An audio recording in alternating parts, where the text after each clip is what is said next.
Hey guys, and welcome to East Coast Brewing and Barbecue. What do we got going on today? Well, today I'm going to be giving you a review of the Green Mountain Grill's pellet smoker. Now, the cool thing about this review is I'm going to give you a review after I've owned this thing for 10 years and I've been using it consistently for those 10 years. Now, there's a lot of guys out there do reviews, but it's right after they buy a product or only used it a couple times. Now, there's nothing wrong with that. They're fine, but you know what? After 10 years, it's going to be an awesome review. So let's go check out the smoker. All right, guys, there it is. Now, it's been 10 years and it does look a little bit beat up. But one thing I want you to know, this thing still works exactly the same as the day that I bought it. Now, I do apologize, if I'm a little bit shaky here because I'm just holding the camera myself here. But you know what? We're going to talk about some of the pros and cons. I'm going to take you through how this thing works, and then we're going to talk about the durability as well. So let's talk about one thing. The thing about the Green Mountain grills is they've got quite a few of their grills, but their three main ones are the Davy Crockett, which is the smaller one, the Daniel Boone, which is the mid-size, and that's what this edition is, and then the Jim Bowie. Those are going to be your three main ones that you're going to see on the market. So the cool thing about the Daniel Boone base model, which is what this is it hasn't changed in pretty much 10 years. It works exactly the same, and there's not a lot of differences in it.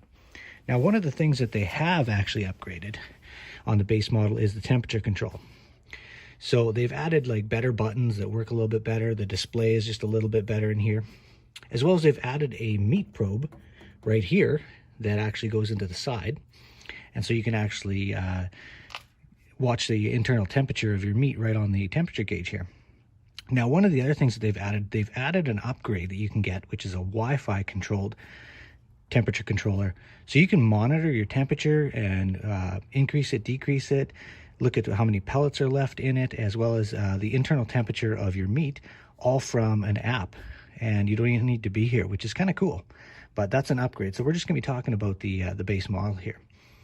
So how does this thing work? Well, basically what it uses, I do apologize, it rained a little bit last night. Don't worry about the rust. We're going to talk about some of the durability after we talk about how this thing works. So what it uses is compressed hardwood pellets. So this is 100% hardwood. And you can get all kinds of different flavors in it. Oak, apple, different blends, hickory, pecan, all kinds of stuff.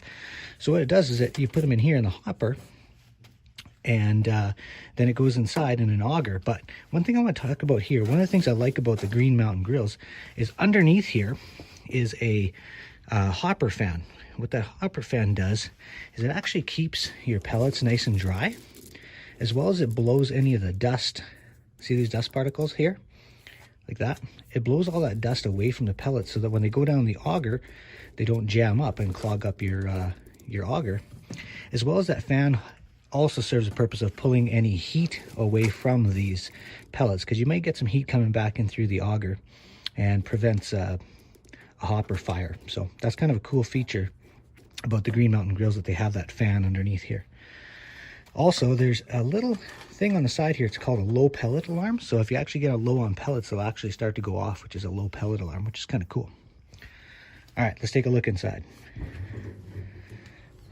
Like I said, I've had this thing for 10 years and I've been using it consistently for 10 years. So we're going to talk a little bit about the rust and some of the durability here shortly. But basically how it works is pellets come in here through the auger. They go into the firebox. And this here, that's a heating element. What that heating element does is it heats up red hot, get your pellets going. And then underneath here, down on the bottom, under here, there's what's called a combustion fan. What that does is it actually blows oxygen and air into the firebox and stokes your fire, basically. That's also how the temperature control works as well. So if you need the temperature to go up, the combustion fan will turn on and stoke your fire. And then if you need to lower your temperature, it'll turn off and let the fire die down. So before we look at any of the other components here, let's just talk about some of the durability. Now, I've had this for 10 years, and it's been sitting outside in Midwest Canada for 10 years in some of the harshest winters and some of the hottest summers. And all this rust that you see right here, it's all surface rust. That metal is still strong as ever. It's not rusted through. If I were to brush this all off with a wire brush and repaint the whole thing, you wouldn't even notice a difference. Like I said, here, look at this. It's got some surface rust here, but I mean, these things are built really, really well. I mean, anything that can survive in the Canadian weather outdoors for 10 years and still work is pretty awesome. Check this out. So just so you guys know I'm not lying, you can see here, there is the manufacturing date right down at the bottom there, 01/2010. So January 2010. And right now we are in April 2020. So there you go. You can see some of the rust here, but like I said, surface rust. So I could, you know, scrape her down, repaint it, but hey, battle scars are sexy.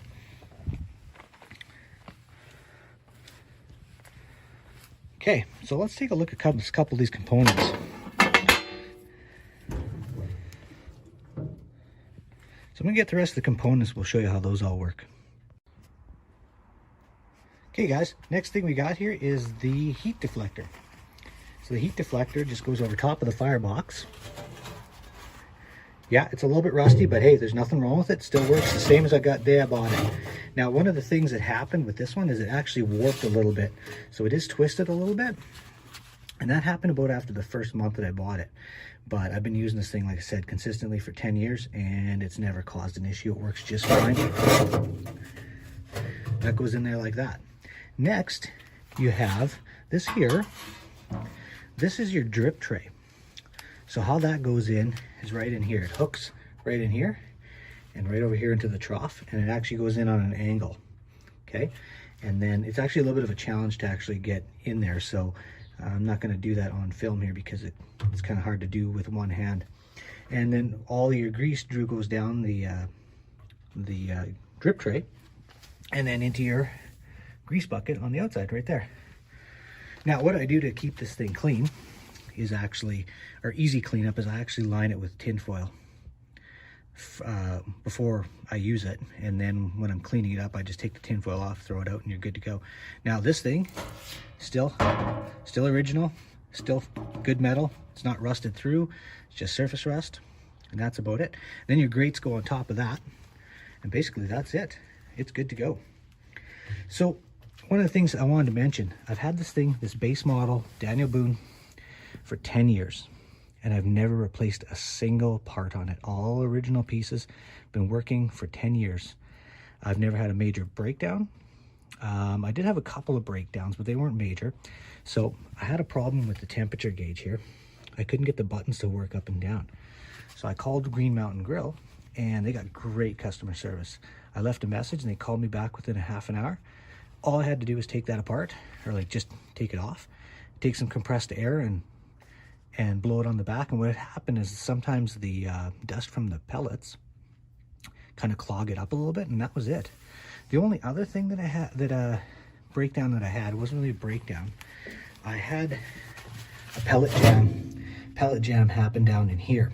And the reason that happened was I'd left some pellets in the hopper, and it had been raining for like 2 weeks straight almost.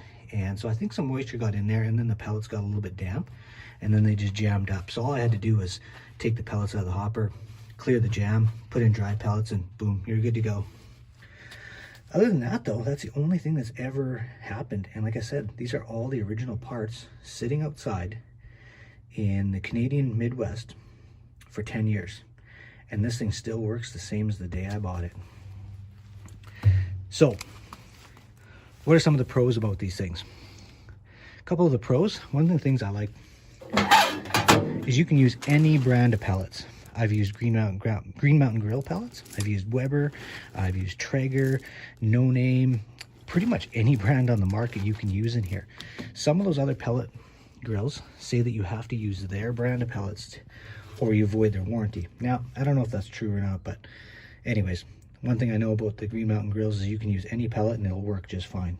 So that's kind of a pro. Value for the cost. For what you pay for these things, they are going to last you a long time. Like I said, the durability, 100%. All the working parts, 100%. What else is really good about these things? Oh, temperature control. So I've actually tested the temperature, and this thing has a variance of around +10 to -10. So I actually set it at like 300 on here, and then I was testing it. I had a temperature gauge on the grill, and I tested it out, and yeah, the variance is about 10, ±10, which is just fine. Now, some of those other grills on the market, I've done some research, and some of their variances are anywhere from 30 to 60 ±, and that just won't do when you're trying to do low and slow and good barbecue, and you need to rely on those temperatures. Okay, a little bit of surface rust in there. Some of the cons, well, there's not too many, guys. There's not too many cons with this. The only con I have is that this warped after about a month I had it, as well as the drip tray also warped. Now, they still work fine, and I've been using them just fine, but you know, that was kind of something that was like, was kind of a bummer. The other thing is, back in this corner right here, I have a hot spot. So if I load this thing up all with like ribs, I have to move the ones over here around to the back sometimes so that they don't burn, because it gets quite a hot spot in here. Now, I don't know if the new ones have that same problem or not, so if you have one, you know, throw a comment down below and let me know. But other than that, though, sometimes that actually comes in handy, because if you're trying to sear something really good, you put it up in here in this corner and you get a really good sear on it. One other pro actually is that you can use this thing as a smoker, so low and slow for hours on end, or you can use it as just a straight up barbecue to sear steaks, cook burgers, whatever you want. So I mean, they're very versatile. It's really a one-stop barbecue. So that's really all that I have to say for pros and cons. I mean, like I said, they're simple, durable. They're worth every penny that you pay for them, because it's going to last you. I mean, I've bought some of those cheap $100 barbecues at Walmart, and just for up on my patio. And after 2 years, the metal is flaking and falling apart. So, you know, these things are definitely built to last. So if you're looking for a pellet grill, I would definitely recommend Green Mountain Grills. So that's all about I have to say about that. You know what?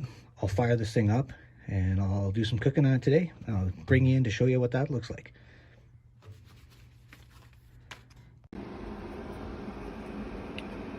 See, and that's what she looks like when you first fire it up. That'll dissipate. All right. Look at that. You can fit 10 racks of ribs on the Daniel Boone. Look at those babies. Show them to you when they're done. Oh yeah. There you go. Look at those. Oh, those are gonna be good.